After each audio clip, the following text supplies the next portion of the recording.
सिद्दीक जान हमारे साथ है। सिद्दीक, पहले तो चूंकि सुप्रीम कोर्ट के आज की हियरिंग थी उस पर बात नहीं हो सकी, उस बारे में बताएं। आज बड़ी खास डेवलपमेंट ये रही कि फारूक एच नाइक साहब का वो नोट वो समझ नहीं आया, वो चक्कर क्या हुआ है? देखिए आज क्योंकि अभी आपके पास ब्रेक से पहले टाइम कम है तो सिर्फ एक पॉइंट के ऊपर बात कर लेते हैं, बाकी ब्रेक के बाद बात करेंगे। ये जो नोट वाला मामला ये है कि कल कमरा अदालत में जस्टिस जमाल खान मंदोखेल साहब ने एक नोट पढ़ा था, और वो नोट पढ़ा था उन्होंने जस्टिस मज़ाहिर अली अकबर नकवी साहब और इजाजुल हसन साहब पर जो एतराज था उनके नोट के ऊपर और चीफ जस्टिस के सोमोटो के ऊपर, वो उन्होंने नोट पढ़ा था। और फिर ये कहा गया था कि चीफ जस्टिस ने वर्बल जो ऑर्डर लिखवाया था वो उन्होंने ये कहा था कि जो हम रिटर्न ऑर्डर जारी करेंगे उसमें इस नोट को जो है हम साथ इसको क्लब कर देंगे, इसको अटैच कर देंगे, इसको उसका हिस्सा बना देंगे।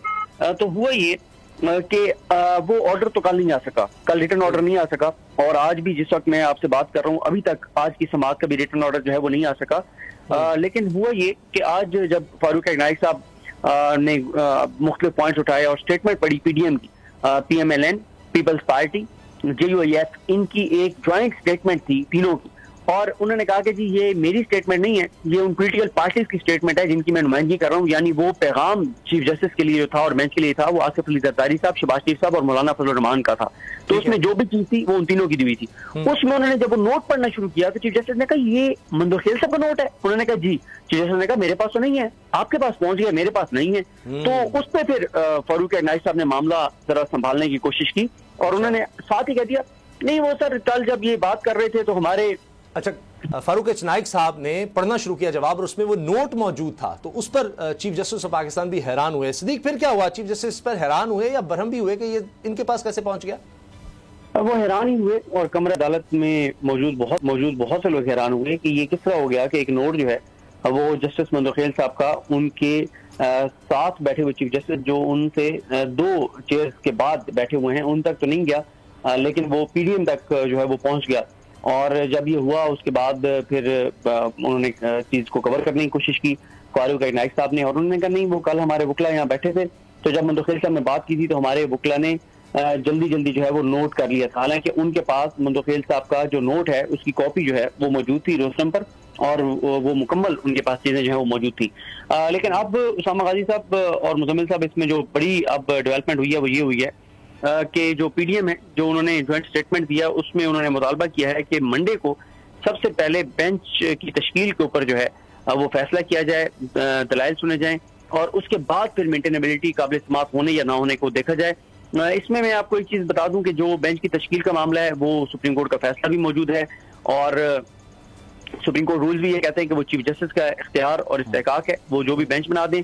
दूसरा इसमें यह है कि अगर एक बेंच बन जाता है तो उसको फिर चीफ जस्टिस भी तहलील नहीं कर सकते, और किसी जज को नहीं कहा जा सकता कि आप रिक्यूज कर जाएं, आप एब्सटेन कर जाएं जब तक वो जज खुद रिक्यूज जो है वो ना करे।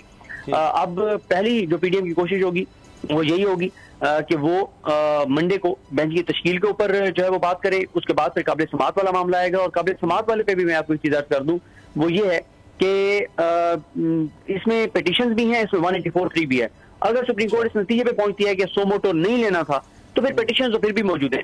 और अगला जो पॉइंट है वो अतर मिनल्ला साहब ने उठाया है, उन्होंने कहा है कि जो आइन है उसमें सुप्रीम कोर्ट की तशरीह यह है कि चीफ जस्टिस पाकिस्तान और तमाम जजेस 184(3) जो है वो सुप्रीम कोर्ट का इख्तियार है और उनको सुनना है, तो उसमें फुल कोर्ट बनाना क्या मुनासिब नहीं होगा, ये सवाल उठाया अतर मिनल्ला साहब ने।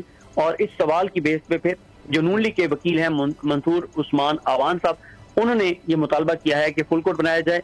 पीडीएम का मुतालबा यह है कि फुल कोर्ट तश्कील दी जाए और -2 ये 2 जजेस ना हो, यानी 13 जजेस सुप्रीम कोर्ट के बैठ के सुने, क्योंकि सुप्रीम कोर्ट में 17 जजेस होते हैं चीफ जस्टिस समेत, इस वक्त 15 जजेस हैं, और 15 में से वो कहते हैं 2 जजेस को माइनस कर दें, इजाजुल हसन साहब और मज़ाहिर अली अकबर नकवी साहब को, और बाकी जो 13 जजेस हैं उनको उन पे ये बेंच फुल कोर्ट बनाया जाए। सिद्दीक, एक बात बताएं, कुछ लोग ये एतराज करें कि जो लैंग्वेज थी वो ऐसे दरखास्त नहीं थी, वो एक जैसे हुक्मनामा था पीडीएम की तरफ से कि ये जजेस नहीं होने चाहिए, ये जजेस होने चाहिए, तो ऐसा कुछ महसूस हुआ वहां पर कि ये भी कहा जा रहा है कि नहीं सीनियर मोस्ट 2 जज नहीं है, तो ये एक डिक्टेशन की तरफ मामला जा रहा है। बड़ा खतरनाक होगा कि साइल फैसला किया करेगा कि कौन सा जज उसका केस सुने।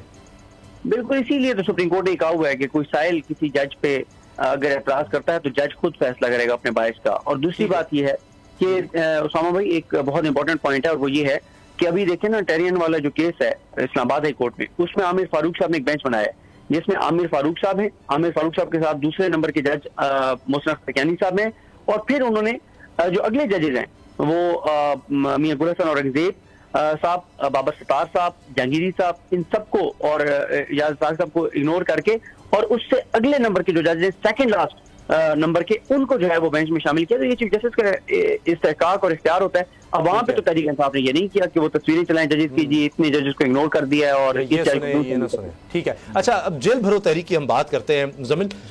आज भी मेरा तो ख्याल था कि शायद अब तादाद कुछ कम हो जाएगी, क्योंकि लीडरशिप कोई कहीं है, वो जमानतों के लिए जा रहे हैं, तो अब थोड़ा सा पीछे आएंगे, लेकिन आज रावलपिंडी में भी काफ़ी एक माहौल बना रहा। जी, फयाज चौहान साहब ने गिरफ्तारी पेश की है जी, और साथ साथ देखें ना, ओवरऑल अगर सूरत हाल को देखें तो मैं समझता हूँ कि स्ट्रेटजी जो थी जेल भरो तहरीक को लेकर तहरीक इंसाफ की, इतनी सक्सेसफुल मुझे तो दिखाई नहीं दी। आप इसे डिफर कर सकते हैं, डिसएग्री कर सकते हैं। उसकी वजह यह है कि एक तो उतनी ऑर्गेनाइज नहीं थी, और बहुत से लोग जो थे वो इस पे ऑन बोर्ड नहीं थे। बहुत सी वीडियोज़ मैंने भी देखी जिसमें कारकुनान कह रहे हैं कि जिस नंबर में हमने कमिट किया था उसमें वो लोग पहुँच नहीं सके, उतनी गिरफ्तारियाँ नहीं हुई। खैबर पख्तूनख्वा के अंदर आप देख लीजिए ऑलमोस्ट 0 के करीब नंबर है, क्योंकि पुलिस ने भी वहाँ पर जो है वो रेजिस्ट नहीं किया, और इस तरह से नहीं किया कि जाकर मैक्सिमम नंबर को इंश्योर करें कि गिरफ्तारी हो जाए। तो जो लोग गए हैं उनके अहले खाना अब अदालतों में जाके हफ्से बेजा की दरखास्तें दे रहे हैं। तो ओवरऑल जो इमेज था उसमें जिस तरह खान साहब ने एक नैरेटिव बिल्ड किया कि काफ़ी प्रेशर आ जाएगा गवर्नमेंट के ऊपर, या फिर एक बड़ा नंबर जो है वो सामने आ जाएगा, उस तरह से नहीं हो सका, क्योंकि डायनामिक्स नहीं है। मैं समझता हूँ तहरीक इंसाफ को छोड़ के कोई पार्टी भी अगर ये अटैम्प्ट करती है इस मौके के ऊपर, जब इतनी महंगाई है, हज़ारों मसाइल हैं, रोज़गार के मसाइल हैं, तो इसमें जेल भरो तहरीक उस तरह से कामयाब शायद ना हो सके जिस तरह से PTI और खान साहब बिलखसूस एस्पायर कर रहे थे। तो ओवरऑल देखा जाए तो मैं तो समझता हूँ कि एक फ्लॉप शो है, इसमें खासी सक्सेस जो है वो खान साहब को नहीं मिल सकी। हाँ, अगर टॉप टियर लीडरशिप आगाज़ करती इसका, या इमरान खान साहब खुद जो है वॉलंटियर करते और बेल ना लेते अपनी, तो शायद सूरत हाल अक्सर मुख्तलिफ होती। लेकिन फिल वक्त जितना मैंने ऑब्जर्व किया इसको मुझे सक्सेसफुल दिखाई नहीं दी, सक्सेसफुल नहीं नजर आ रहा। सदीक जान, आप इस पर क्या कहते हैं? सदीक जान है हमारे साथ? अच्छा, मैं जी सदीक जान जी, ये जेल भरो तहरीक के बारे में आपकी क्या राय है? आपको क्या लग रहा है कि ये मामला किस तरफ जा रहा है? इससे कुछ हासिल होगा तहरीक इंसाफ को? देखिए, जेल भरो तहरीक जो है वो इस वक्त क्योंकि एक पैरेलल एक बहुत बड़ा मामला शुरू हो गया सुप्रीम कोर्ट ऑफ पाकिस्तान में, तो इस वक्त सारी जो कवरेज है, जो डिस्कशन है वो सुप्रीम कोर्ट के ऊपर हो रही है। वरना तहरीक इंसाफ का जेल भरो तहरीक का मकसद क्या है? इसका मकसद सिर्फ ये है, और देखिए उन्होंने पहले बताया था कि हर जगह पे 200 कारकुनान की लिस्ट है जिन्होंने गिरफ्तारियां देनी है। अब इसका मकसद यह है कि आप देखें कि जिन जिन जगहों पे तहरीक इंसाफ के रहनुमाओं को लेकर गए हुए हैं, वहाँ पे कल कारकुनान उन जेलों के बाहर इकट्ठे हो रहे हैं, बक्खर में, मियाँ वाली में, जिन जिन जगहों पे वो गए हुए हैं। तो ये एक एक्टिविटी है, इसमें कोई ये नहीं है कि आप कहें कि कोई पता नहीं कोई बहुत बड़ी चीज हो जाएगी। असल में तो एक यह मुतहरिक रखने के लिए एक नई एक चीज है कि और कुछ नहीं अभी हो सकता, तो चलें जेल भरो तहरीक और ये सारी चीजें। और आज भी आप देखें कि अगर गिरफ्तारी दे दी थी फयाज चौहान साहब और बाकियों ने, तो उनको ले जाते, लेकिन अब ये है कि उनको कारकुनान को भी रिहा कर दिया गया है। और जो पेशावर वाला मामला है उसमें भी आप देखें अगर वो गिरफ्तारी देने के लिए गए थे तो पुलिस ये नहीं कह सकती कि हमने ऐलान किया और कोई नहीं बैठा। भाई आप करें गिरफ्तार, जो सारे वहां पे खड़े हैं वो दफा 144 की खिलाफवर्जी कर रहे हैं ना। हुकूमत को भी ये बात पता है कि हुकूमत को इसका फायदा नहीं है, नुकसान है। जितने कारकुनान ज्यादा गिरफ्तार करेंगे वो जेलों में जाएंगे, वहाँ एक्टिविटी होगी, उन शहरों में कारकुनान एक्टिव होंगे और एक एक्टिविटी जनरेट होगी। ये सब तो यही है ना कि एक्टिविटी जनरेट होगी। आप देखें ना, जिन जिन जेलों में गए हुए हैं वहाँ पे आप जाएंगे, कारकुनान वहाँ की तंजीम एक्टिव होगी। एक एक्टिविटी है जो कि जारी है और वो जारी रहेगी।